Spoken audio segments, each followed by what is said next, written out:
ପଚାରନୁ ତାକୁ ପଚାରିବେ ହଁ ବୁଝିଲୁ ମା ମୁଁ ବା ଯାତ୍ରା ପାର୍ଟିର କଣ୍ଟାକ୍ଟ ନେଇଛି ରିହର୍ସାଲ ଚାଲିଥିଲା ଏମିତି ଝଡ଼ ଝଞ୍ଜା ଆସିଲା ମା କଣ ହେଲା ମୋ ଯାତ୍ରା ପାର୍ଟି ପୁରା ଠିକ ଟାଇମରେ ଆମର ଅରୂପା ବାବୁ ଆଉ ଟିକି ବାବୁ ସେ କହିଲେ କଣ ଯାତ୍ରା ପାର୍ଟି କାହିଁକି ବନ୍ଦ କରୁଛ ମୁଁ କହିଲି ଆଜ୍ଞା କେତେ ଝଡ଼ ଝଞ୍ଜା ଆସୁଛି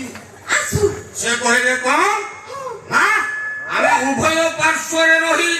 କରିବୁ ସାହାଯ୍ୟ ତେଣୁ ମା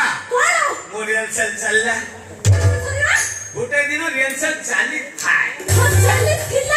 ଏମିତି ଗରମ ହେଲା